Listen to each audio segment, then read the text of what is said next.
I'd set this big goal. For at the time, it seemed impossible. And I'd look up at it almost like I was looking up at a mountain or a huge staircase. And I would just stare at the top and I'd be like, that's too high. And February would come and I'd be like, I can't do it. Or I'd forget about it. And so what I realized is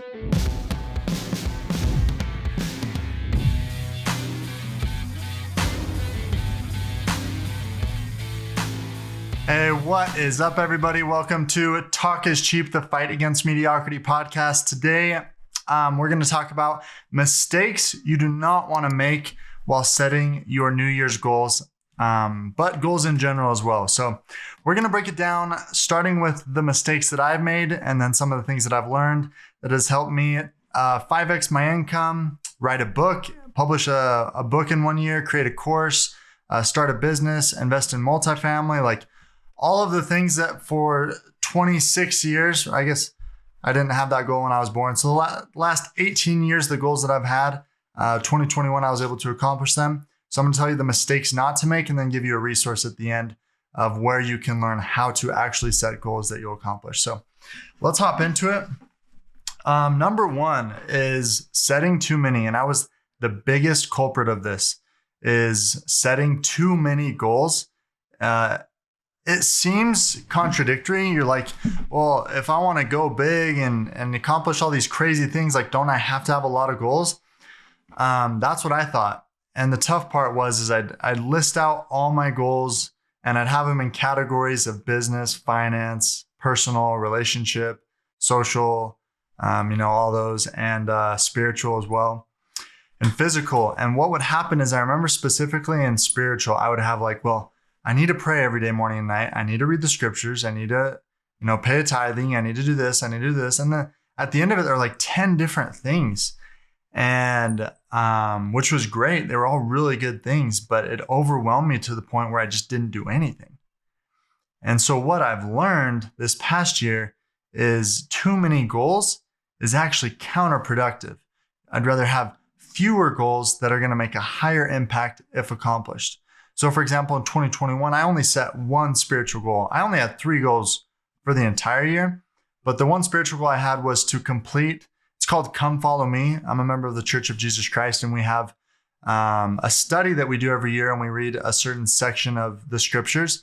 And last year, it's called the Doctrine and Covenants. And embarrassingly, I've never finished the entire Come Follow Me curriculum in 1 year. I've done bits and pieces, but I'd never done the whole thing. And I thought, man, if I'm going to call myself a member of the church and of this church, like, I got to really get down to business and get what's the word I'm looking for? Get committed. And so I said, this year I'm going to finish it. And I did. First year ever. Well, sorry, I should say this. It's December 20th and I have like 5 to 10 more sections to go, I think. But I read it every day consistently and I'm going to finish it. So I don't know. I just feel like so good. Instead of having 10 goals that I just got overwhelmed and didn't do, I had one goal that ultimately helped me grow spiritually this year. So having too many is a huge, huge mistake. You should only have 3 goals for the year. And I'm going to explain more of that at the end. So number 2 is not having a plan that breaks down your goal into daily action. So what happens too many times, and I'm the biggest victim of this, is I would set this big goal. I don't know, before I'd made $100,000, make $100,000 in a year. I'd set this big goal. For at the time, it seemed impossible. And I'd look up at it almost like I was looking up at a mountain or a huge staircase. And I would just stare at the top and I'd be like, that's too high. And February would come and I'd be like, I can't do it. Or I'd forget about it. And so what I realized is the key is seeing that big goal, looking up the staircase, the mountain, and then looking down at the next step. And the next step is the daily action you need to do every day to hit your goal. For example, with the scripture study that I was talking about, my daily goal was to read X number of pages. And so if I looked at, man, I have to read this whole thing, like, it seems daunting. But if I just say, all I have to read is like 7 to 10 pages, okay, that's easy. I can do that today. Just take one step at a time. Mistake number 3, I have them all written down here. Setting goals you don't really want. And that seems silly. At first, you're like, okay, Kevin, if I set a goal, I really want it. And I thought the same thing. But what I found is it kind of goes into number 4.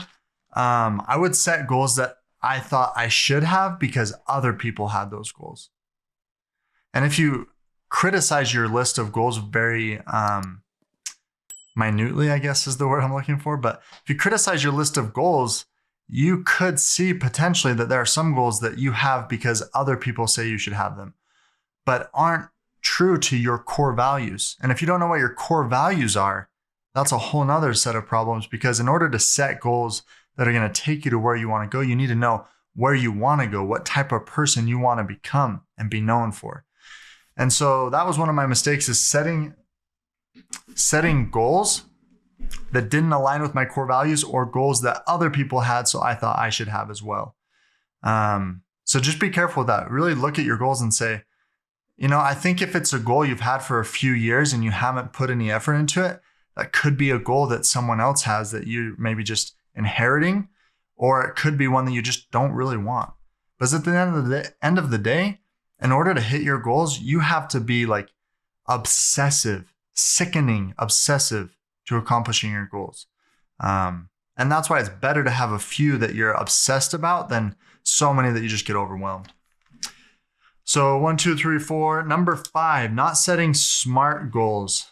And SMART goals, if you're not familiar with them, it is an acronym. So S stands for specific, M stands for measurable, A stands for attainable, R, some people say realistic. I like to say relevant, meaning it ties back to your core values. So R is relevant, and T is time sensitive.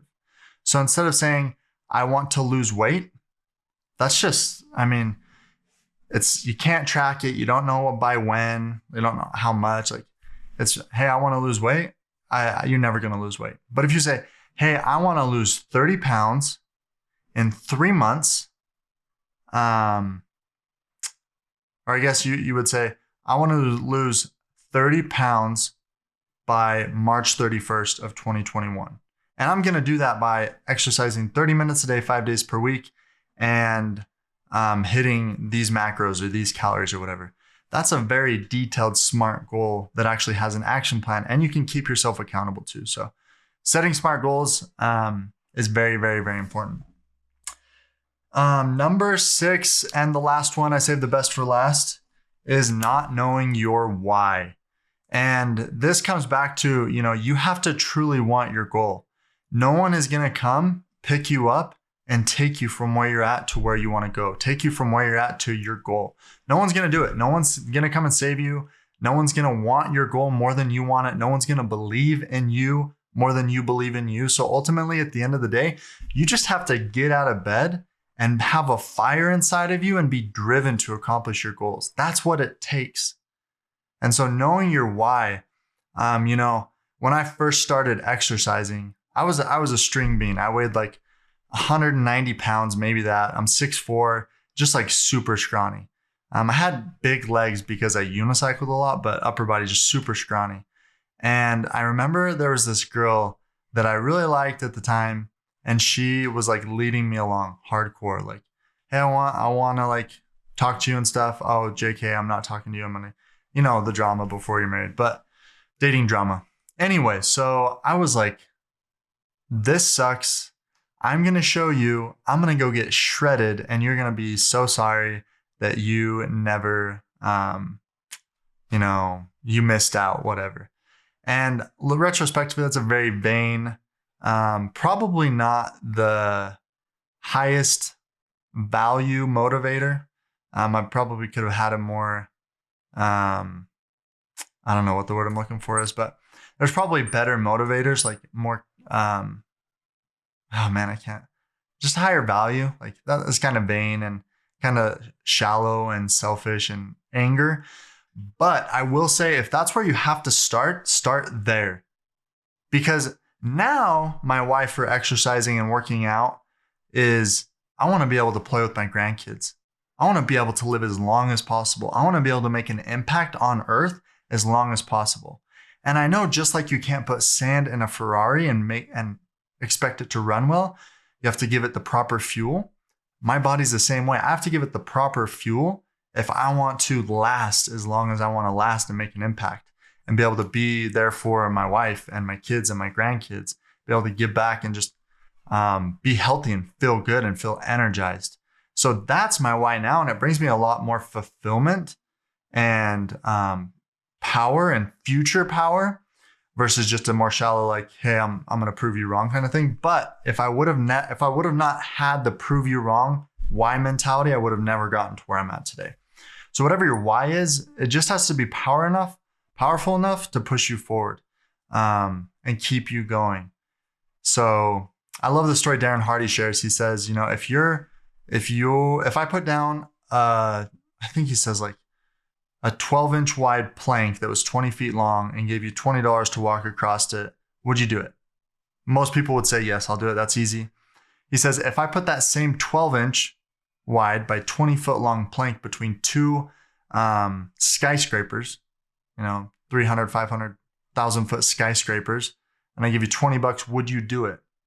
Most people are going to say, no, not worth the risk. Like, if I fall, I'm going to die, like whatever.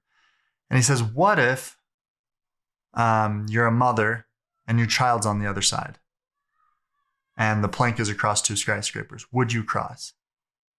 And of course you would cross. You would cross without any payment or money because your why is, I'm going to save my child. And so that's what it comes down to, is you have to have such a strong why that it'll push you forward when everything around you sucks. And you just you don't want to do it, but you keep pushing forward. So hopefully you guys enjoyed this podcast. These are the biggest mistakes I've made in goal setting. Before I let you go, I do want to offer you a very, very, very special opportunity. If you are interested in how to actually take your goals, break them down and accomplish them, I have something special for you. Last Saturday, I did a live workshop, 60 minutes, and provided worksheets, like step-by-step, play-by-play on how to accomplish your goals for the new year. I'm going to give you that for free. If you're watching this on YouTube, it's in the link below. If you're on any other platform, then go to my Instagram, Kevin Kartchner, KevinKartchner, or it could be down below in the notes, but click that link or go to my Instagram and the link will be there, and download that free hour workshop. It'll change your life. I promise. People came out of it saying, like, I finally feel like I have a step-by-step goal. People came out of it finally believing that they can accomplish their big, crazy goals and feeling confident in their 2022. So I want that for you. There's no strings attached. It's free. I seriously just want to help people because Inc. says that 92% of people just don't achieve their goals. So I don't want you to be that 92%. Anyways, thank you so much for being on the podcast. We'll catch you on the next one.